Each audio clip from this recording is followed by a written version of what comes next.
I've been reading scary stories like this online for a long time, and while I've become a lot more paranoid about certain things, I think today is the day that my paranoia finally paid off.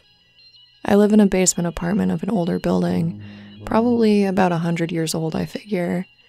I really only ever use one of the entrances into my unit. The other one's in the back of the building, and the building managers and I are the only ones who have a key for it. I used it a few times for moving furniture, but otherwise, that door always stays locked.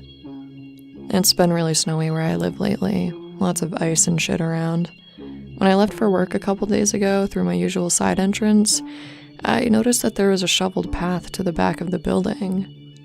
Keep in mind, no one has a single reason to be back there, since the only thing over there is an entrance into my apartment. Even though I found this to be highly suspicious, I chalked it up to the snow removal contractor, just trying to be thorough and clear a path to every door. Surely there was no way for the maintenance crew to know that no one uses that door. Ever since I noticed the shoveled snow the other day, I've been a bit more on high alert. 3 weeks ago, someone stole my motorcycle from the driveway about 20 feet from that door. Obviously, I was fucking pissed and felt pretty violated that someone stole my motorcycle right out of my own driveway under video surveillance, so I've been on super high alert since then. Unfortunately, the cameras were broken or not set up correctly, so we don't actually have any recorded footage, just the intimidation of a huge camera pointing right at you. I have trouble falling asleep, so I keep staying up late reading scary stories on Reddit. Of course, they don't make me feel any better about the situation. So last night around 10:30, I let my little dog outside for his last bathroom trip of the night, but since I hadn't slept for about 36 hours, I cut his trip a little short. When I came back in from letting him out, I took a peek at the back door and realized that the deadbolt was disengaged, which definitely unnerved me. There's no reason for the deadbolt to be moved, since the maintenance crew, the only other people who have a key to that door, haven't been in my unit in months. Even more than that, when I looked closer, I noticed a key had broken off inside the keyhole, so I had no way to lock it back up. My internal alarms were going off like crazy at that point. Of course, there was a chance that there was nothing to worry about, but as an extra measure, I put a huge-ass brick in front of the door. If someone tried to open the door while I wasn't around, I'd be able to see that the brick had moved. After putting down the brick, I finally went to bed. Around 3 in the morning, my little dog started barking her fucking head off. I bolted out of bed right away. There's no way someone was coming down into the basement at 3 a.m. The laundry room was across the hall from my unit, but no one's doing laundry at 3 a.m. unless they're a fucking meth head, and I couldn't hear anyone starting up the washer. I got up and tiptoed to our main door, being very quiet while letting my dog continue to bark. Unfortunately, since she's a dachshund, you can tell she's small by the sound of her bark, so there's no way she'd be able to scare anyone off. As I approached the door, I heard the doorknob jiggle a bit. Thankfully, I had engaged the deadbolt before going to bed. Even though I was freaking the fuck out at this point, I had sort of prepared for this sort of situation in my head. I live in the city, and there are plenty of shitty people who do shitty things, so I've anticipated someone coming into the basement and trying to open my door thousands of times. I stood back from the door and started yelling at whoever was on the other side that I had a gun and that the police were on the way. Of course, I wasn't actually armed and hadn't called the cops yet, but I was so amped up that I didn't even think of it. Luckily, I heard the footsteps book it up the side stairs and scurry away. This morning, I filed a complaint with my apartment complex demanding that they change the locks and take care of the situation, but I am thankful that all of my scary story reading has finally paid off.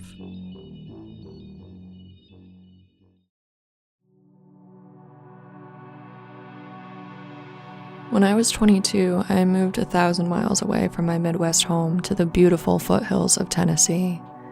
I had a new job, new car, and a nice apartment, but I didn't know a soul outside of work. Despite being alone in my new town, I was managing well with the excitement of all the new things in my life. Anytime the phone rang, I expected to hear a family member or my long-distance boyfriend on the other end.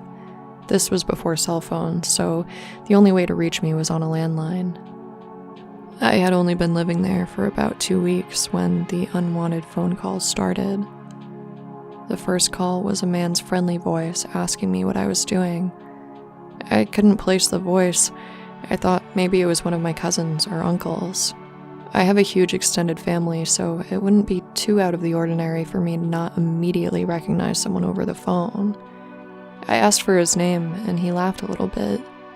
Then his tone got dark and a bit angry, and he said, "You know exactly who this is, darling."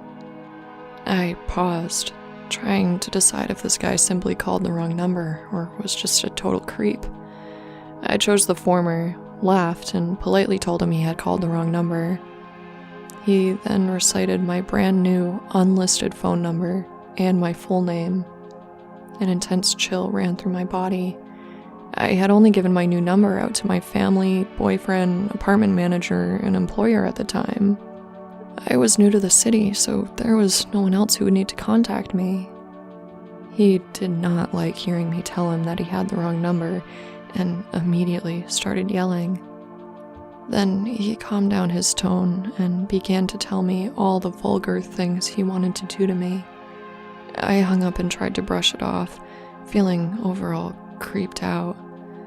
He called again around 1 a.m. When I heard his voice, I told him to fuck off and hung up. He kept calling though, so I unplugged the phone and went back to sleep. However, as the days went by, the calls continued and started to escalate. He started mentioning personal details about me. During one call, he said he liked the white quilt on my bed, and he knew what I had in my fridge, and he told me he's allergic to cats and asked if I was in love with Mari. As I listened to his words, I looked over at the calendar taped to the fridge. It had that name written in pink on the 17th with a heart around it because it was my sister Mari's birthday that day. I started shaking and crying. The only way he would have known these things is if he had been in my apartment. I was alone with no friends or family to run to for the night. It was just me versus this creepy mystery man. I didn't sleep much that night. Early the next morning, I talked to the apartment complex manager before work to tell her what had happened, and that I wanted the locks changed that day. She got a weird look on her face, and after a long pause, she told me she knew who had been in my apartment, and that it wouldn't happen again. I couldn't believe what I was hearing. It turns out she had a creepy maintenance guy who had noticed a young woman moving into a unit alone, and thought he could make me his new pet. She had the locks changed immediately and promised that she would personally keep the only other copy for herself.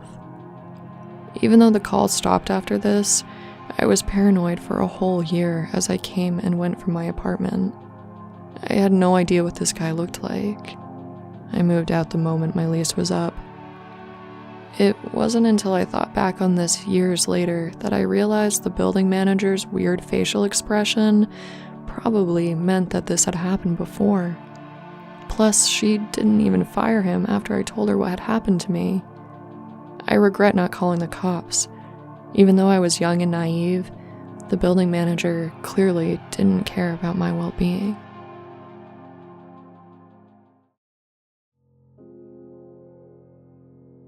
I live with my boyfriend who works as a teacher in a town about 15 minutes away by train. He gets home more or less at the same time every day, give or take an hour, and I work from home, so our schedules are pretty predictable. In late January this year, we had gotten in a pretty big fight about something stupid.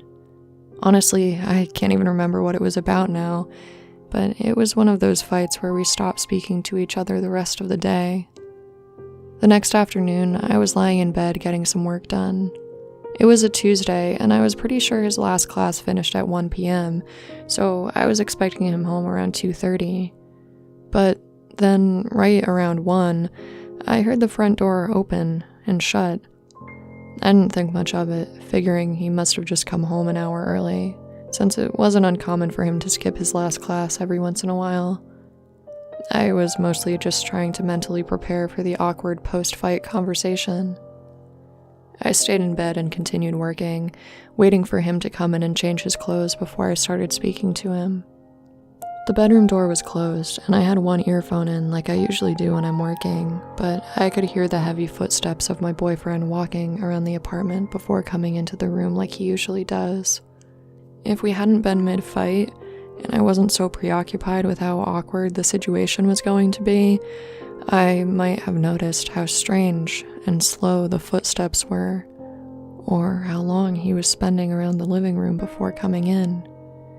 But I was just so caught up in the drama of the fight that I didn't pay attention to any of those details. I was just laying there, waiting for him to finally come in. After a while, the bedroom door slowly opened a few inches. I turned my head towards the door and prepared to give him a shy smile, but the door never opened more than a few inches. I looked and saw that it was a woman's hand with red nail polish holding the doorknob. Whoever it was slowly closed the door without entering the room. I jumped out of bed and ripped out my earplugs, then froze for a few seconds while trying to think of who that possibly could have been. Surely it had to have been the landlady, or maybe my boyfriend's mom or sister, so I opened the door and walked into the living room to greet them.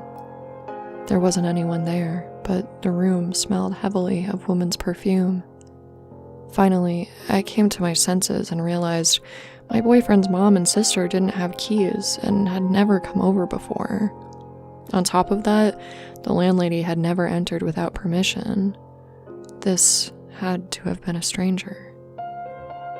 I ran back into the bedroom and shut the door, shaking heavily at this point. There's a balcony connected to the bedroom, so despite the cold January rain, I stepped out to call my boyfriend, hoping that in case the intruder was still there, she wouldn't be able to hear. He picked up, and I immediately asked him if there was any chance his mom or sister had stopped by. He told me, "No, don't move. I'm calling the police." The cop showed up within minutes and searched the whole apartment, but of course, nobody was there by that point. The weirdest part was that none of our belongings were missing, despite the fact that we keep a jar full of money right at the entrance. Nothing was even touched. In fact, it seemed like the intruder came straight to the bedroom, saw me on the bed, and then immediately left. There's no way you can even open that big wooden front door without a key. For days afterwards, my boyfriend and I convinced each other that it was just the landlady being nosy, and I started to feel better. Nevertheless, we demanded that the landlady change her locks just in case. When she came by with her husband to change them, she discovered that there was a square area by the keyhole that had been scratched away with something. She told us it looked like someone had used tools to break into the apartment. A day or two later, my boyfriend said he had something to tell me. The orange kitchen scissors were missing. Of course, I freaked out and tore the apartment apart looking for them. It's been about 6 months since the break-in, and the scissors are definitely gone. The whole thing is just so creepy and weird to think about. A strange woman broke into a nice apartment but didn't touch or take anything valuable, not even the money jar by the front door, then stole scissors from the kitchen, went straight to the bedroom, saw someone in the bed, and then just immediately left? I guess we'll never know exactly what this woman wanted from us.